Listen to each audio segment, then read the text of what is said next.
Au nom d'Allah, le tout miséricordieux, le très miséricordieux. Point numéro 6. Le jugement de mandater un tiers ou une association caritative pour sortir la zakat al-fitr en dehors du pays de résidence de la personne. La question qui va être traitée ici est le jugement du fait qu'une personne mandate un tiers ou une association pour donner la zakat al-fitr à sa place à un autre endroit que celui où elle se trouve.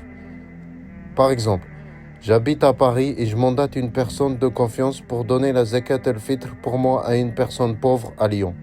Ou bien, j'habite en France et je mandate une association pour donner la zakat al-fitr pour moi au Yémen. Pour répondre à cette question, plusieurs éléments doivent être expliqués. Élément numéro 1. La base est que la personne donne la zakat al-fitr à l'endroit où elle se trouve au moment où elle doit être versée. La zakat sur les biens dépend des biens et doit être versée à l'endroit où se trouvent les biens en question. Et la zakat al-fitr est liée aux personnes et doit être versée à l'endroit où se trouve la personne au moment où elle doit être versée. Cheikh Othaymin a dit, il faut que nous connaissions une règle de base qui est que la zakat al-fitr dépend du corps de celui qui la donne, tandis que la zakat sur les biens dépend des biens. Ainsi, si le jour du Eid al-Fitr, tu te trouves à la Mecque, tu donnes la zakat al-fitr à la Mecque et les gens de ta famille donnent la zakat al-fitr dans le pays où ils se trouvent. Élément numéro 2. Il est permis de déplacer la zakat d'un endroit vers un autre, surtout si un intérêt religieux incite à faire cela. Les savants ont divergé sur le jugement du fait de déplacer la zakat sur les biens ou la zakat al-fitr de l'endroit où elle devrait être versée à un autre endroit. L'avis le plus juste est que cela est permis et valable surtout s'il y a un intérêt religieux à la faire, comme le fait de la verser à un proche qui en a besoin ou d'en faire profiter des gens qui sont très pauvres. Élément numéro 3. Le plus prudent est de donner la zakat al-fitr à l'endroit où se trouve la personne, car certains savants ont jugé comme non valable le fait de la donner à un autre endroit alors qu'il y a dans l'endroit initial des gens qui auraient été en droit de la percevoir. Cheikh Othaymin a dit, certes il convient que la personne fasse preuve de prudence pour sa religion et qu'elle donne la zakat al-fitr à l'endroit où elle se trouve et la zakat sur les biens à l'endroit où se trouvent les biens. Ceci est la meilleure manière d'agir et ce qu'il y a de mieux.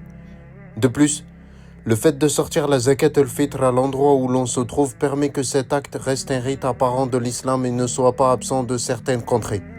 Cheikh Othaymin a dit, la zakat al-fitr doit être donnée dans le pays dans lequel la personne se trouve. Le fait de la donner dans un autre endroit est une erreur et c'est la même chose pour la Hudayya. En effet, ces deux choses font partie des rites apparents de l'islam qui doivent être pratiqués dans chaque maison et le fait d'envoyer de l'argent dans de lointains pays a pour conséquence que ce rite apparent de l'islam ne soit du tout présent dans les foyers où cela est pratiqué, c'est-à-dire pour le sacrifice de l'Eid al-Adha.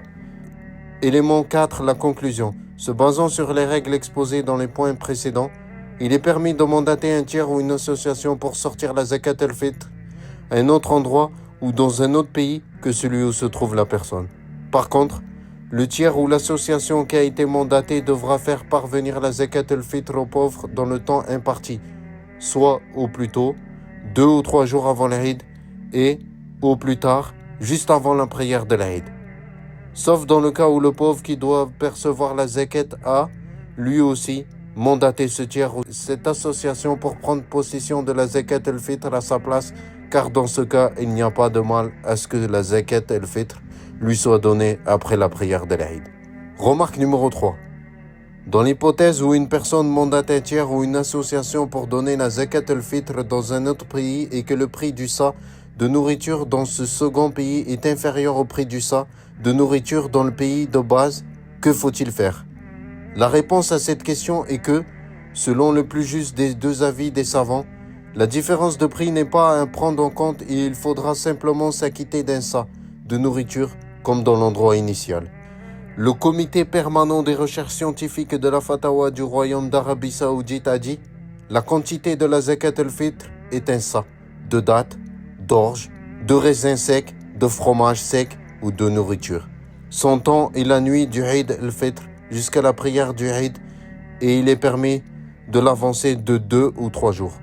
Elle est donnée aux pays musulmans pauvres qui sont à l'endroit où se trouve celui qui la donne Il est permis de la déplacer pour qu'elle soit donnée aux pauvres d'autres endroits dans lesquels les gens sont plus dans le besoin, à condition que leur père vienne avant la prière de l'Aïd. Et la quantité de nourriture qui doit être versée ne dépend pas de la somme d'argent équivalente, c'est-à-dire dans le pays ou l'endroit de base. Sa quantité a été fixée par la législation islamique à un sa. Le sa est une unité de mesure qui correspond à l'équivalent de 4 fois la quantité que peut mettre un homme qui a des mains de taille moyenne dans ses 2 mains lorsqu'il est joint. Remarque numéro 4. Si ce que pousse la personne à mandater un tiers ou une association pour donner la zakat al-fitr dans un pays étranger est le fait que, dans ce pays, les denrées alimentaires sont moins chères et que cela va lui permettre de faire une économie d'argent, alors cet acte devient interdit.